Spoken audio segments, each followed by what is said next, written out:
Fordham? Is that you? You look like something a cat spat up. Hello, Giles. It's lovely to see you too. Giles and Miles. What brings you round the jail? I thought you'd quit being a detective. I'm looking to speak with Mr. Albert Martin. Oh, I see. Well, that's him in the first cell there. You don't say. I'd say what needs saying as quick as you can, though. He's headed for the gallows in the morning. What? Already? But what about a trial? No trial necessary when there's black magic involved. This little half-breed's already sealed his fate. That's Such a convenient. charming fellow, isn't he? A little bit of black with the jailkeeper. Looks like goalkeeper. He's watching you like a hawk. Looks liable to toss you in one of his cells if you try any funny business. I could do funny business. Either crime is low, or the police aren't doing their jobs very well. I was hoping to walk towards the jail and see if I can get his head in the little pinchers here, but I guess not. All right, let's talk to Albert. Mr. Martin? Who are you? My lawyer? No, I'm actually here to help you. The name's Miles Fordham. I'm a private investigator.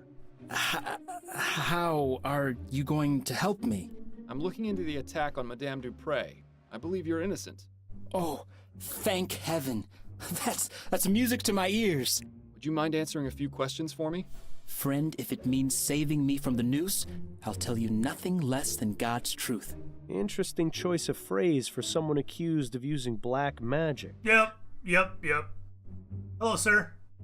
Tell me about Madame Dupre. What can you tell me about Madame Dupre? What's to tell? She's a twisted, evil woman who got what was coming to her. Whoever attacked her deserves some sort of reward for the service they're doing the community. So it wasn't you then? No, I'm innocent, Mr. Fordham. You have to believe me. I'm afraid you're not making that very easy right now, Mr. Martin. Well, what about her death? Do you know anything first about the death. circumstances of Madame Dupre's supposed death? No, I had nothing to do with it. Then why did her son accuse you? Probably because he's just as ignorant as she is. Damn! What I meant was, how did her son know to accuse you? Have you had any contact with the family before? Yes, you could say that. Uh-oh. That gleam in his eye says it all. You see, I'm involved with Dupre's daughter, Juliet Montgomery. Dupre doesn't like that one bit. She even threatened me once. Is that right? Yes. She might have everyone else fooled, but that woman is the devil incarnate. I can't understand how something so heartless and cruel could have spawned someone as pure and, loving as my dear Juliet. He's not really helping his case much, is Yep, sounds like a motive to me. Well, tell me about Juliet then. Tell me about Juliet. She's wonderful. Such a beautiful, kind soul. She hasn't come to see me yet, but I'm sure that's because of all the confusion in the last few days. Juliet wouldn't believe for a second that I would be capable of harming her mother. I'm sure of it.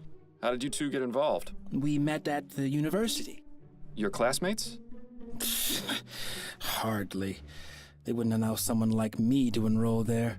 Juliet studies botany. I work as an assistant in the greenhouse. We started talking, and she actually treated me like a person. To everyone else, I was just the boy who fetched the test tubes. But Juliet actually wanted to hear what I had to say, had the same taste in books and art. Didn't just treat me like some piece of gardening equipment. She even shared some of her notes with me after I told her I was interested in botany as well. From there, things just got better. I don't expect you to understand or approve, but that's how it happened. Oh, you'd be surprised. It doesn't sound too different to how my wife and I got together. Except I was a detective and she was a singer at a bar. And she's... Yes, Mr. Martin. Anyway, back to the matter at hand. How often is Juliet in the greenhouse? Every weekday, but I doubt she's there now. She's probably trying to find out where I am and working to have me released. Somehow, I wouldn't bet on that. Okay. Tell me about yourself. How did you end up in here? I was just minding my own business at home when the police showed up with no warning. They made some outrageous claims about me putting some sort of curse on Madame Dupre. The next thing I knew, I was here. Oh, Mama must be beside herself with worry. I just hope she's all right. Why don't we just straight up ask him if he knows black magic, you know? Sure. What does your mother do, Mr. Martin? She helps people. I was hoping you'd be just a bit more specific. She provides spiritual help to those who seek guidance. A voodoo She's a lady! spiritualist. Not quite. She's more like... how can I explain it? You know how a priest holds mass to spread the word of God to the people? My mother holds services and calls on the spirits to walk among us, providing healing and guidance. So she's a religious leader? If you want to give her that title, it would be the most appropriate. And does this religion of yours have a name? You'd probably know it as voodoo, but it doesn't mean what you think it does. People are so quick to judge and portray us as evil when they have no idea. Tell me about your voodoo. So you practice voodoo, do you? Are you making fun of me, Mr. Fordham? No, of course not. Apologies if it seemed as though I was. It's just that the police are convinced that black magic was involved in Madame Dupre's apparent death. That's because that idiot son of hers knew about my mother, and like all bigoted fools, assumed that we're involved in devil worship and the black arts. But I can assure you that this is most certainly not the case, Mr. Fordham. Of course, I didn't mean to imply. Just forget it. That's all for now. Wait, before you go, would you do me a favor? Would you go see my mother at our house and give her a message? Oh, what message? You're at 451 Compton Street, right? Yes, that's right. Could you tell her I said St. Rock's dog is barking? I suppose I could do that, yes. Oh, thank you. It's obviously, Whatever happened to a simple I love you? it's obviously a code. Don't pass along a code. He's in jail. For all we know, that means put a spell on the guy that's coming to the door. Don't play here, Miles. All right, so this is where his mom is, the voodoo lady. The University of New Britannia and Dupre Manor. We've already been to the jail. So we talked to the suspect. Let's talk, I think, with the undead victim here. You are aware this is private property, sir? Yes, I'm Miles Fordham, private investigator. I'm looking into the incident involving Madame Dupre. I assume this is she? You assume correctly, Mr. Fordham. My apologies, but I thought the police had already made an arrest. That's right, but there's still some doubt as to the man's guilt. May I ask your name, sir? I am Dr. Fellows, Madame Dupre's private physician. I'm afraid she is in no state to be answering questions at present. Are any other members of the family home? Her son, Mr. Montgomery, is in the entrance hall. I had to give him a mild sedative to settle his nerves, but he should be all right to converse. Then if you don't mind, I'll have a look around. Woo, can I get some of that sedative? Doctor, may I ask you a few questions? Please be my guest. Nothing about sedative, eh? Okay. Tell me about Madame Dupre. She is a great woman and a pillar of the community. I cannot imagine why something like this could happen to her, or how someone could be capable of such a barbaric feat. Though this ordeal has been terrible, I am confident she will overcome. The power of her physical constitution is surpassed only by her strength of character. You think he'd say the same things if he wasn't on her payroll? I highly doubt it. Yeah, also, I want to know why you're not so alarmed by her being undead. What were the circumstances surrounding Madame Dupre's supposed death? Her son, Andrew, sent for me a few days ago after finding her unconscious and unresponsive. As I was unable to detect a pulse or breath, I had no other recourse but to declare her deceased. I judged that Madame Dupre had likely suffered a sudden cardiac arrest. It was most shocking to be proven wrong at a funeral. I can imagine. Where was the funeral held, by the way? St. Denis Cemetery. Madame Dupre wished to be interred in the tomb of her father's family, name of Chesterton. Perhaps I'll go have a look. Cool! Another place to go. Well, how about you? How long have you been Madame Dupre's private physician? 5 years, and I've been practicing medicine for the past 30. I still spend a couple of days a week treating patients at Riverview Asylum. Oh, good. Maybe if you're lucky, he could be your doctor someday. Wow. 30 years is quite a long time. You must have seen some incredible advances in the field of medicine. I have, yes. I can only wonder how things will change with all this talk of ethericity. There's speculation it can be used to restore necrotic tissue and instantly heal broken bones, among other things. If you ask me, a good bloodletting will never go out of fashion. Okay. So that's possibly what happened to her then? Did you examine Madame Dupre after she reanimated? Of course. Physically, she appeared to be in fine health aside from minor dehydration. I found no marks or bruising on her body. Mentally is a different story, however. She's remained in an unresponsive state ever since. Do you have any opinions on what caused Madame Dupre to appear dead? The most likely cause I can imagine is some sort of poison or toxin. She was mostly dead. What leads you to believe Madame Dupre was poisoned? The symptoms she experienced were consistent with prior cases of poisoning I've studied. And didn't the young man arrested have ties to some kind of black magic cult? There have been reported cases of these practitioners using poisons to make people appear dead, then commanding them to do their bidding. I recall reading about a man in the West Indies who was given tetrodotoxin, that's the toxic secretion from a pufferfish, declared dead and buried. He appeared alive in his village some 20 years later. Doesn't that seem a bit far-fetched to you, Doctor? Oh, you're a man of science. Facts are facts, Mr. Fordham. Surely someone in your line of work can appreciate that. I mean, Those are all the questions I've got for now. I hope I answered them adequately. just calling it a fact doesn't mean it's a fact. Can I talk to... Her eyes are glazed over, and she's got a vacant, expressionless stare. She seems completely oblivious to her surroundings. If we didn't know she'd been buried alive, I'd say she was just exhibiting the typical symptoms of your average rich person. That's hilarious. Oh, there's stuff to click on. This fountain probably looked nicer when it was working, but right now it's just a breeding ground for mosquitoes. Ugh. Garden. There With it her is. vast sums of wealth, Madame Dupre could probably feed a starving family for the next 30 years. Instead, she uses the money to keep her hedges trimmed. With her vast sums of... What else? Another lamplight. Garden. Is that it? Let's go to the manor.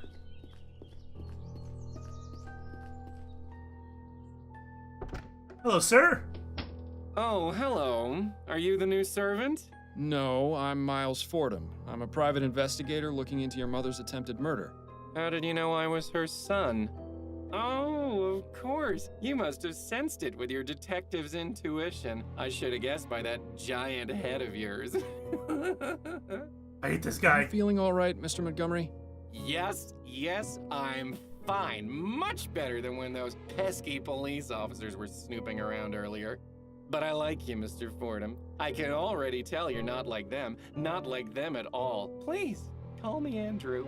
Yes, well, I'll have a look around and I may need to ask you some questions. Do you think you can handle that? I can. In fact, I really look forward to it. If the good doctor gave him a mild sedative, I'd hate to see what the stuff you take would have done to him. Word. So I mentioned this in my stream when I originally played this game, and I'll mention it again. This reminds me of an episode in Stargate's Atlantis. It's very similar circumstance with the rich owner of the place gets poisoned or something happens to them, and they have a son that is a little uppity. I know that he's drugged right now, but I think he's uppity anyways, not just because he's drugged. And it reminded me a lot of it. So if any Stargate fans out there, you might also recognize that. All right, let's talk to the parent. What a beautiful parrot. Must have cost the Dupre's a cool copper. Do you suppose that's for the bird? Or perhaps so the Dupre family members can get a good look at themselves on the way out of the house? Another thing I want to mention, I've been to Graceland, you know, Elvis's old abode. They turned into a tourist trap. I've been there, and it supposedly has been unchanged since he left the house. Or I think it was the house he was in, he owned when he died. He wasn't in it, but he owned it when he died. So it's apparently still the same. And the walls are carpeted, and there's mirrors everywhere. And I remember the most ridiculous thing about the house, other than the shag carpet on the walls, is that there's mirrors going down the stairway, So if you're going down the stairway like this, and this was leading into like a finished basement, if I remember correctly.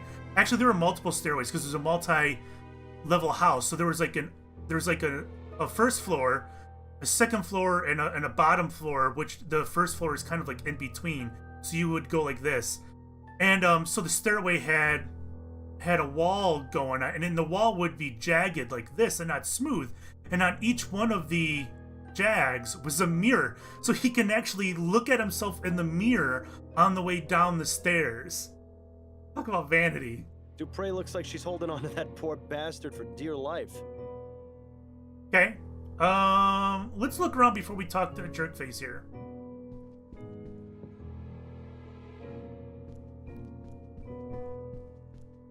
A horrible little porcelain figurine. Madame Dupre didn't strike me as the type to play with dolls. It's not a doll, it's an action figure. This is always my favorite part of detective work. Nothing inside but a bunch of extra doilies. How disappointing. Maybe you should steal one, just to spite Madame Dupre for not giving us any good clues. No, Bill. You're no fun, Miles. Nice bouquet of roses. Although it would make things much easier if they were Easter lilies. If only. Ah, the Gascon docks. The artist definitely took some liberties. You can't see a single person getting stabbed. Alright, let's go in the room. Goodness, someone went overboard with the flowers. This brings back some memories, doesn't it? Ones I'd rather forget. Flower on the wallpaper, too. There's flowers everywhere. These should be useful. I'll just steal those, thank you. It looks as though this folded piece of paper is being used as a bookmark. Well, let's look. The Science of Pharmacology. I'm sure it's riveting stuff. Can I open it, though? I hope remembering what page they were on wasn't too important. Looks like it's a letter for Andrew. Andrew encloses the agreed-upon fee. I wouldn't be able to concentrate on exams without this help. Dr. Tennyson charges an obscene amount. Thank goodness for good people like you with home pharmacies. I'll look for them in the usual spot under the Weeping Angel, Joshua. P.S. Sorry to hear about your mother. I'll wait a few days before passing by. So we don't know who Joshua is. Andrew is the lug on the couch downstairs. I can only wonder what sort of potions Andrew concocts in this thing. Dr. Tennyson's Vigor Pills. These would make a sloth act like a hummingbird. Decadent. A gentle reminder that everyone's time is slowly running out. Wait, did they really keep leeches in a container like this? Like, how do they feed them? How do they keep them alive? Is this really the best that medical science has to offer? I thought that leeches were sometimes still used. That it's not all wishy-washy stuff. What in the ether is that thing supposed to be? Actually, I'd rather not know. I think that's it. Contraption. Oh, that's that thing. Alright, I think that's it. It must be a nice place to sit and listen to music. Why would anyone need so many flowers in one room? Perhaps it's to mask the odors of those chemicals on the workstation. Could be. See how well interacting with objects, getting information from Bill, and then sometimes Miles will respond to him?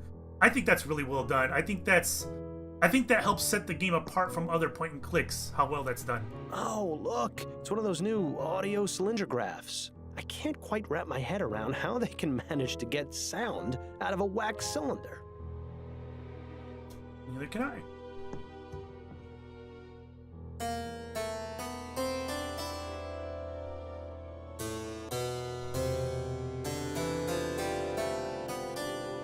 I know there's an audio puzzle in here somewhere.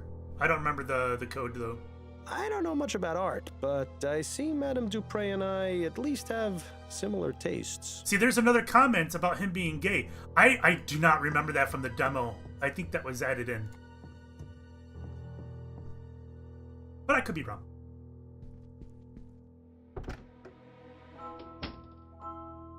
Juliet really likes plants and flowers, doesn't she? She does. Everybody seems to. I've never seen so many beauty products together in one place. Doesn't look like they get used much, though. Loot! Let's loot! Locked. I suppose I shouldn't be surprised. How about we use... I forgot how inventory works in this game. I think Locked. it prompts I us. suppose Alright, I shouldn't never be mind. surprised. Nice little cottage. Looks like it would make a nice cozy spot to retire. If I hadn't already retired from life, that is. Maybe one day, Bill, we can go there together. They're all empty. How unusual. Not to mention disappointing. Well, someone's fancy. I never liked these types of beds much. They feel too claustrophobic. I always thought they had a certain appeal myself. Yes, you would think that about a bed that lets you shut out the rest of the world. I'm with him. I don't like those kinds of beds. It would feel claustrophobic to me as well. Alright. I guess that's it. I could have sworn we could get into that chest before, but maybe my memory's just bad. Well, my memory is bad. Maybe it's kicking in right there. Must be nice being able to afford keeping your oil lamps lit during the daytime. Good point.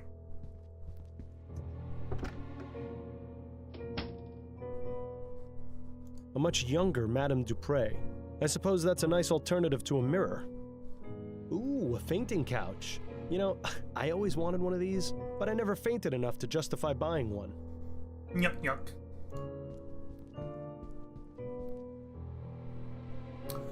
Okay. One of those melodramatic romances. I read it a while back, and I couldn't tell you a thing about it. Now that one sounds interesting. I was always a fan of Bedletter's short stories. This, the Convent of the Damned and Other Short Stories. Never mind. I read the name wrong. It's Bedletter. Doesn't appear to be very brief if there's 2 volumes of it. I wonder if anyone outside the family would find this even remotely interesting. The Chestertons, A Brief History. Stops at 1760. Choice and Consequence. Choice and Consequence. Who in their right mind would write a book about that? Equestrian Mesmerism. I don't even want to know what that one's about. It's about horses. Buffalo Skinner, A Wildman's I Tale. read that one last year. If you ever wanted to know the intimate details of a buffalo's anatomy, I highly recommend it.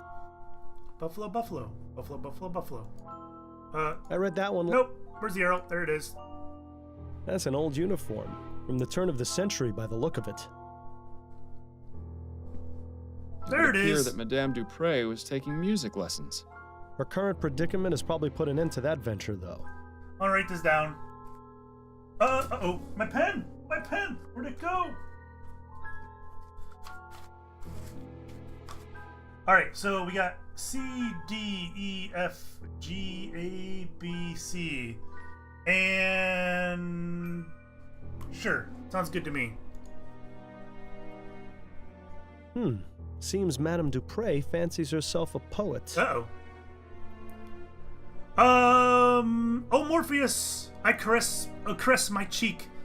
Bring forth the soothing visions, give me strength when I am weak. Allow me some provisions. In your domain I am as a queen, controlling all I see and hear. I've traveled places I've never been, and know not the meaning of fear. By Laura Dupre. The Dove. The dove is pure, serene, and pale, a glowing angel in the sparkling sky. Its gentle coos unlike the wail of the cursed crow that will not die. Protect the dove from the grim defeat. Let it remain in gentle flight, for when the crow's allowed to eat, it covers the world in eternal night. Lovely. Well, that was life-changing. It was indeed. For once in my life, I'm completely speechless. Then perhaps I should take this with me and read it more often. Perhaps. Nah. Let's see if there's anything in these drawers. A key? Damn. Nothing but personal effects and more stationery. Loot! Don't forget the first rule of detective work. If there's nothing useful inside, check underneath and between. Ah, yes. Of course. Thanks for the reminder. Now this is intriguing. I'm not going to warn you again, you disgusting mulatto thug. Stay away from my daughter and my house, or I'll do something.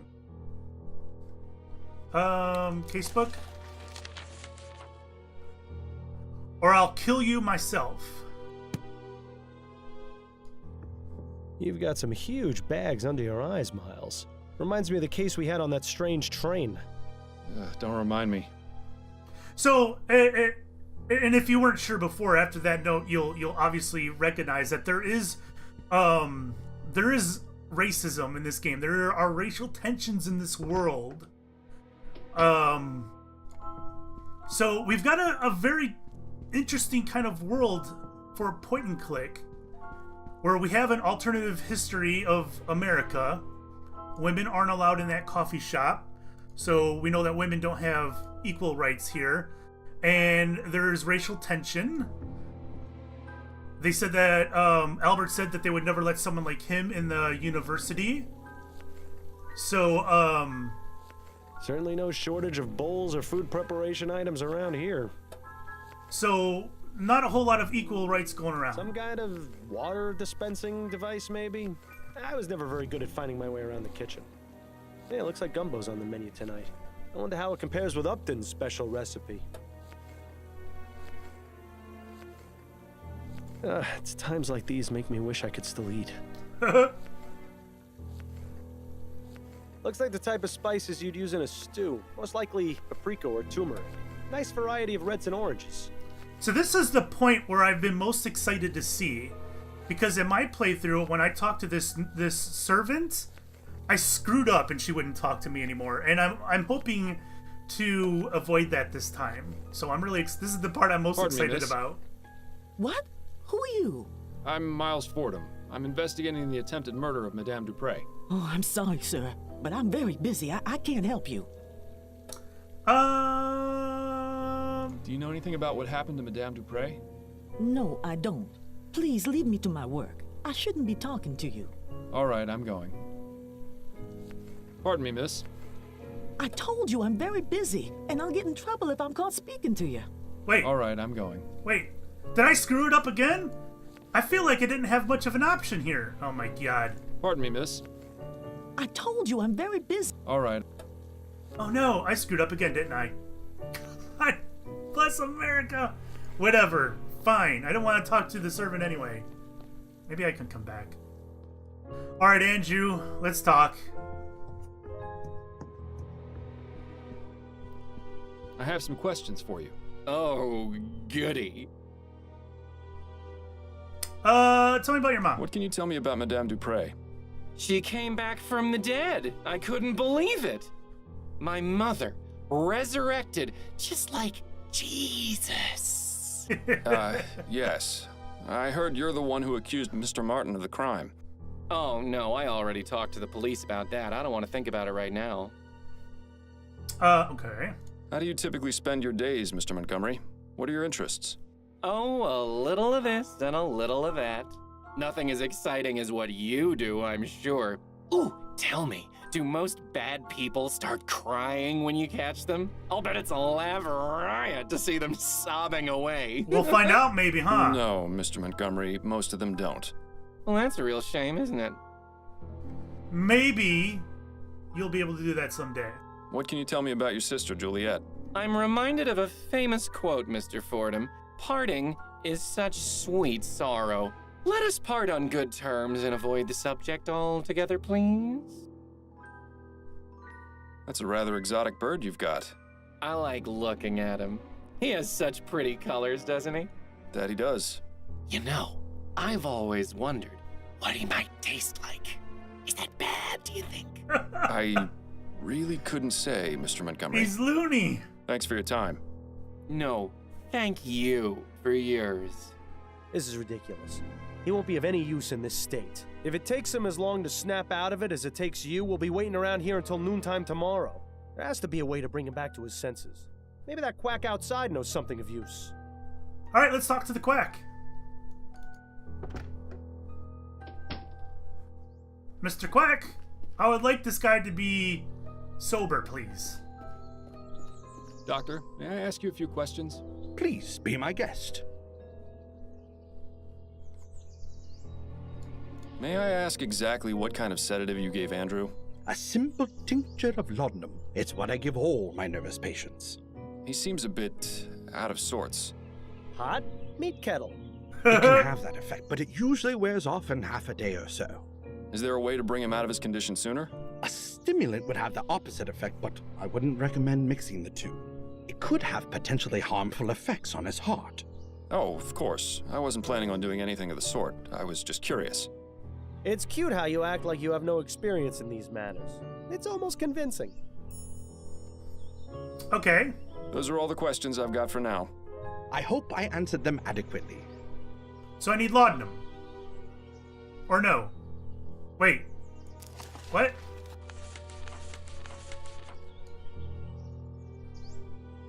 I don't even remember what the tweezers was used for. Oh my god. Find a stimulant to bring Andrew out of his stupor. Question residents of Dupree Manor. Speak to Juliet. Deliver a message to Albert's mom. Investigate the Chesterton tomb. Right.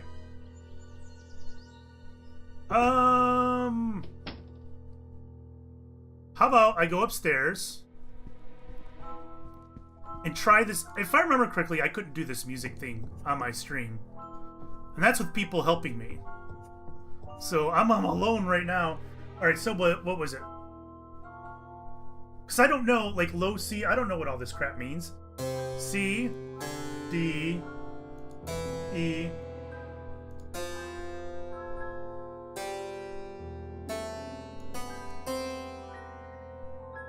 No?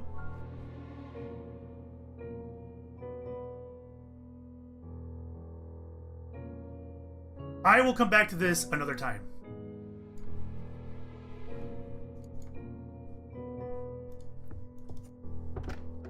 I think this is all we can do in this particular. This fountain probably looked nice. Yeah. I think this is all we can do in this particular location. Well, let's move on to someplace new.